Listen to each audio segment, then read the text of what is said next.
Salmo 15. Senhor, quem habitará no teu tabernáculo? Quem poderá morar no teu santo monte? Aquele que vive com integridade, pratica a justiça e fala a verdade de coração, que não difama com a língua, nem faz o mal ao próximo, nem calunia seu amigo, aquele cujos olhos rejeitam o desprezível, mas que também honra os que temem o Senhor, o que não volta atrás mesmo quando jura com prejuízo, que não empresta seu dinheiro exigindo juros, nem recebe suborno contra o inocente. Aquele que agir assim nunca será abalado. Vamos repetir juntos a última frase? Aquele que agir assim nunca será abalado. Queridos irmãos, Jesus nos ensinou que o Pai, Criador dos céus e da terra, procura. O que é que Ele procura? Ele procura os verdadeiros adoradores. Ele não procura uma linda adoração com instrumentos, com uma orquestra, num templo suntuoso, com doutores e pós-doutores no púlpito. Ele não procura adoração. Ele procura adoradores, porque para que Deus aceite a adoração, primeiro Ele precisa se agradar e aceitar os adoradores, porque se Deus rejeita os adoradores, a adoração que eles promovem, não importa o quão apoteótica, linda que ela possa ser, não lhe suborna, não o seduz e não lhe agrada.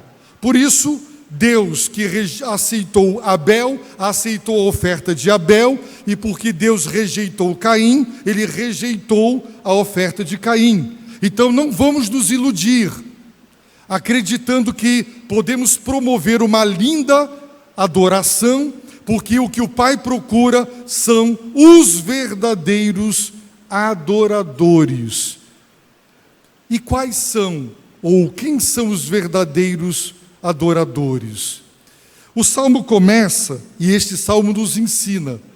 Pode passar aí o slide. O primeiro versículo que está aí tem duas perguntas. Senhor, quem habitará no teu tabernáculo? Habitará.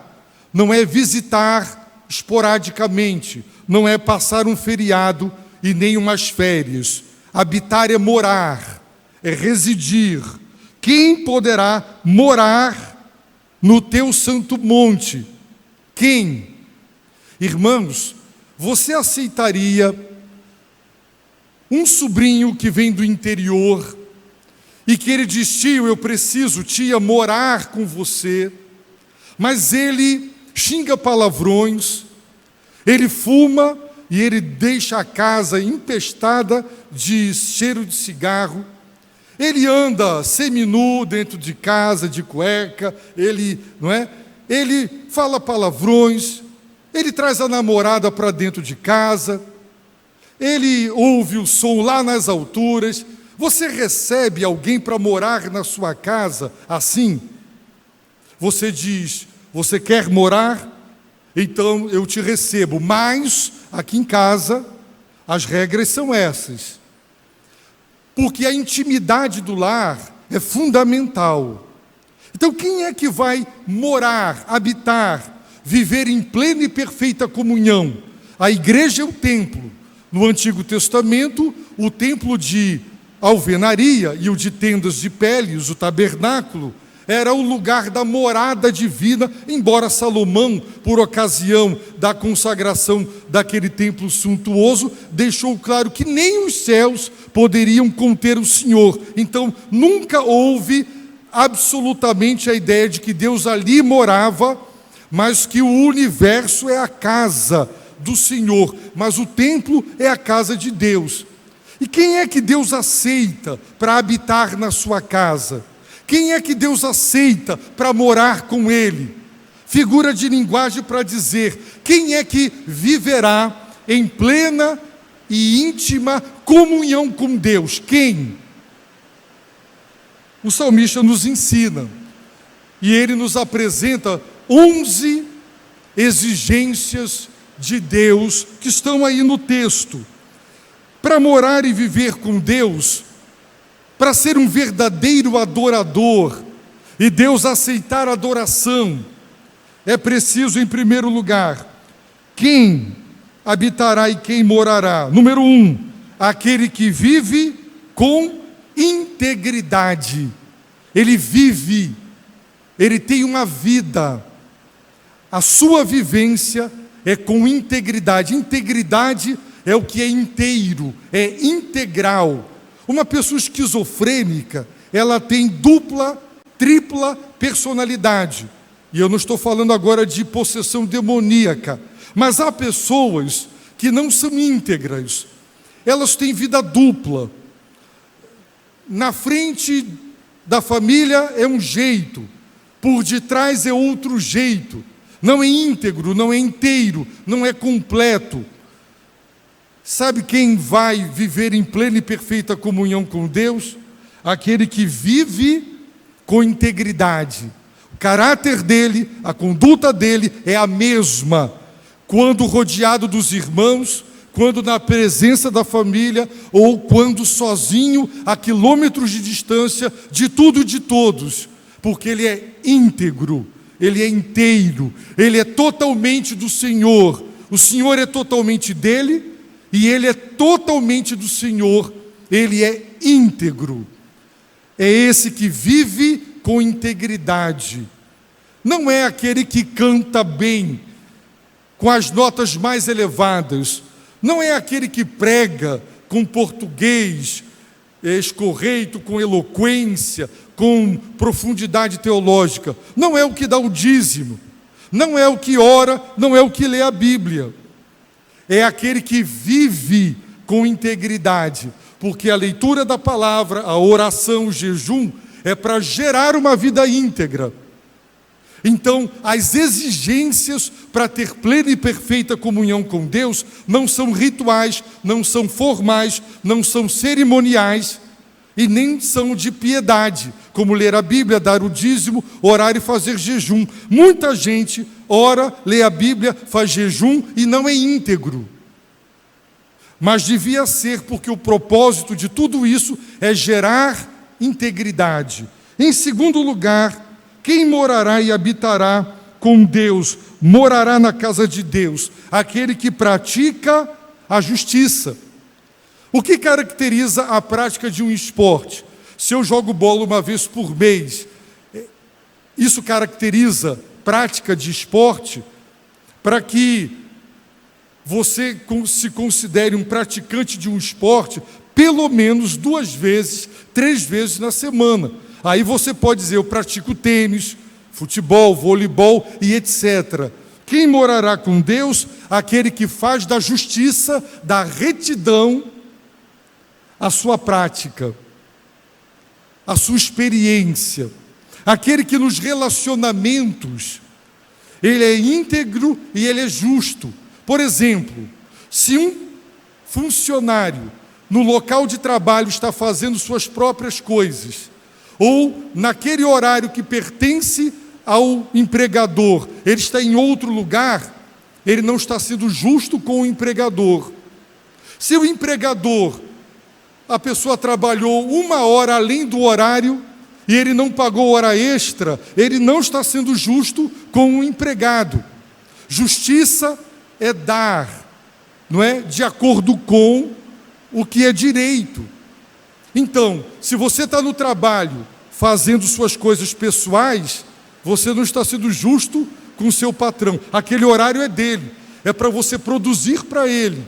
Mas se você fica além do horário, ele também deve pagar a hora extra. Justiça, irmãos, é dar o que é direito. É aquele que pratica a justiça, pratica a retidão. aquele que fala a verdade de coração. A boca fala do que está cheio o coração. Jesus disse que o homem bom tira coisas boas do bom tesouro. O bom tesouro é o coração. Falar é tirar. Quando você fala, você tira de dentro da tua alma e do teu coração o que lá está. Se tem coisas boas, sua boca falará coisas boas. Se tem coisas perversas, imorais, maldades, ela também falará aquilo que preenche o conteúdo do seu coração. Então, quem é que vai morar com Deus? Quem é que vai habitar com Deus? Quem viverá em comunhão íntima com Deus e será cheio do Espírito? 3 virtudes positivas: vive com integridade, pratica a justiça, fala a verdade de coração. Não é mentiroso, fala a verdade e ela vem do coração. Agora, 3 pontos negativos. Quem tem plena e perfeita comunhão com Deus não faz 3 coisas. Não difama com a língua. Difamar é denigrir a imagem do outro, é destruir a reputação de uma pessoa, é querer prejudicá-la, é querer tirá-la do páreo, e para isso ela precisa ser desmerecida. E a difamação tem esse propósito: fazer com que todos se decepcionem com aquela pessoa, porque ela foi difamada. Uma pessoa, quem vai morar com Deus, quem mora com Deus, não difama com a língua, não. Ele também não faz o mal ao próximo. Há pessoas que têm prazer em prejudicar, em dificultar. Se ele pode, não é, ajudar, acelerar, facilitar, mas de ruindade, de propósito, ele dificulta o trabalho do outro. É maldade do coração. Quem mora com Deus não faz mal ao próximo. Também não calunia seu amigo. A calúnia, irmãos, é levantar um falso. E hoje nós estamos aí com as chamadas fake news, não é? São mentiras propagadas para destruir, principalmente na política, a imagem das pessoas, para que elas percam credibilidade e votos. E fake news a todo tempo. Há pessoas que, ao invés de cuidarem das suas vidas, focarem no seu trabalho, ficam bisbilhotando, tomando conta da vida alheia. Sabe para quê? Para levantar falso, calúnia, para que os outros, não é, se ressintam com aquela pessoa. Quem é que vai morar com Deus? Quem é que Deus recebe? Vai ser meu hóspede, para morar, comer à minha mesa, viver em plena e íntima comunhão comigo, como é o caso da família, do lar. Quem? 3 virtudes: vive com integridade, pratica a justiça, fala a verdade de coração. 3 erros que ela não comete: ela não difama com a língua, ela não faz o mal ao próximo e ela não calunia seu amigo. Aqui a palavra é amigo. Eu conheço uma história verídica de um rapaz que era apaixonado pela namorada do amigo, e para conseguir que aquele relacionamento acabasse, ele caluniava para a família dela sobre a vida dele. E a família o odiava e fazia tudo para que a moça terminasse aquele relacionamento. O que acabou acontecendo uma vez. Depois se descobriu que toda aquela antipatia e rejeição era devido ao fato de que aquele amigo da onça, né, caluniou, não é, o seu amigo. Existem amigos caluniando amigos, inveja, ciúmes. Eu gostaria que os adolescentes da igreja, os jovens, os irmãos, se um irmão comprar um carro novo, glória a Deus, Senhor, me ajuda também a ter o meu, e não ficar com inveja. puxa, aquela menina está namorando aquele menino. Eu já vi numa igreja, irmãos, briga de puxar cabelo de meninas por causa de um rapaz e intrigas dentro da igreja, coisa de jovens e adolescentes que são do mundo e não da igreja. Calúnia, por inveja, por ciúmes. Eu gostaria que nós nos alegrássemos com as vitórias dos irmãos e disséssemos: Senhor, me ajuda também a obter as minhas, e nós não tivéssemos ciúmes e nem inveja uns dos outros, que nós nos alegrássemos com todas as vitórias. O irmão passou no concurso, a irmã melhorou no emprego, alegria, vibrar com isso, e nos entristecer quando alguém adoece, quando alguém fica desempregado, chorar com os que choram, se alegrar com os que se alegram. Eu acredito que essa é uma postura cristã e evangélica.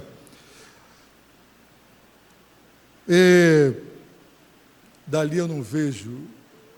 Não faz. Sexta, aquele cujos olhos rejeitam o desprezível. Quem é o desprezível?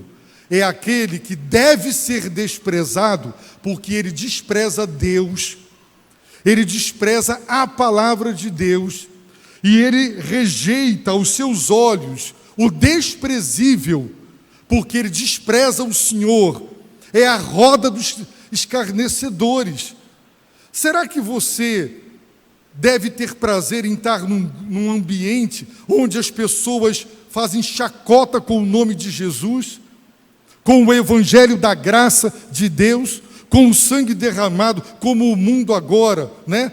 As passeatas de LGBT, homossexuais, etc., fazem escarnecer, não fazem com muçulmanos, porque eles mandam matar e matam mesmo, mas os cristãos amam o próximo, não é? E não vão lá fazer isso, mas eles estão tripudiando com Jesus Cristo, com os valores do cristianismo, como ultimamente tem acontecido. Eles desprezam Deus. Aí você vai para um desfile de escola de samba, ver, você tem prazer em sair com pessoas que desprezam o Senhor, ter amigos que fazem chacota com o nome de Jesus Cristo. Então, quem mora com Deus, ele rejeita o desprezível. Ele não é desprezível porque é pobre, não porque é inculto, ele é desprezível porque ele despreza Deus. Ele pode ser rico e culto, ele despreza Deus e a palavra de Deus, ele é desprezível. Sétima, mas que também honra os que temem o Senhor. Olha aí, honra. Irmãos, pastor não é melhor do que ninguém. Somos todos pecadores, farinha do mesmo saco, saco chamado pecadores, miseráveis, dignos do inferno. Esse é o saco do qual nós fazemos parte. Mas a Bíblia ensina sobre autoridade e submissão. Os diáconos, os líderes, não aqui, graças a Deus, mas eu conheço igrejas onde membros da igreja põem dedo na cara do pastor, desrespeitam os líderes da igreja, eles não honram o que temem o Senhor. Filhos que o pai e a mãe vão falar alguma coisa, dão as costas, saem jogando a mão e bate a porta na cara do pai e da mãe, porque tem muito pai e mãe que não bate com a porta na cara, porque o pai devia fazer isso com o filho que faz assim, mas hoje a disciplina, não é? É crueldade. A psicologia já disse que não dá certo, mas nós que apanhamos, e apanhamos muito, e amamos os nossos pais, sabemos que disciplina dá certo. Então pode usar a vara à vontade, porque dá certo, e os filhos vão amar você lá no futuro, porque você os disciplinou. Pois é, quem viverá em plena e perfeita comunhão com Deus? Aqueles que honram os que temem o Senhor. Pode ser um irmão pobre e inculto, mas ele é um homem temente a Deus, ele é um homem de oração, ele deve ser honrado, respeitado, resgatar o respeito. O pastor pode errar? Pode ser advertido? Pode e deve, mas o fato de que alguém errou não dá direito a tratar com desrespeito. Se for o pai, a mãe, o pastor, um líder, você trata um guarda na rua com respeito. Ele pode ter idade para ser seu filho e não ter 10% da sua formação intelectual, mas você lhe deve respeito. Ele é uma autoridade do trânsito e deve ser tratado com respeito. Aqui, quem vive em comunhão com Deus honra os que temem o Senhor. Resgatar o respeito para com as autoridades espirituais. Também, o que não volta atrás, mesmo quando jura com prejuízo. Porque se ele fez um juramento diante de Deus, e ele invocou Deus como testemunha, ele deve cumprir aquilo que ele prometeu. Ah, mas quando eu prometi, quando eu dei a minha palavra, a circunstância era uma, agora é outra, e ele não honra a palavra dele. Há muitas pessoas, meus irmãos, que prometem, fazem acordos, chegam a denominadores comuns e confiando na palavra, no juramento da pessoa, você aceita, mas essa pessoa não honra a palavra. No passado, negócios eram feitos por homens com base na palavra. Um homem preferia morrer do que ter a sua honra manchada, porque ele não cumpriu com a sua palavra. Há pessoas que ficam desempregadas. Então, se ele prometeu pagar, agora há uma circunstância atenuante. Uma coisa é você estar impossibilitado e você ser honesto e dizer: não posso porque estou sem condições. Outra é a pessoa não honrar com a palavra. Uma irmã me procurou e disse: pastor, eu aluguei para uma outra irmã uma casa, o preço era tal, eu diminuí bastante, e depois, com a outra vizinha, ela comprou não sei quantos produtos da Avon, e no final do mês ela disse: não tenho dinheiro para pagar o aluguel. Irmãos, isso está certo? Isso é integridade? Você dizer, não tinha dinheiro, mas é claro que não tinha, porque gastou com o supérfluo. Não honrou a palavra. A pessoa alugou, não fez contrato. Eu alugo para você, você é irmã, e eu te pago todo mês tanto.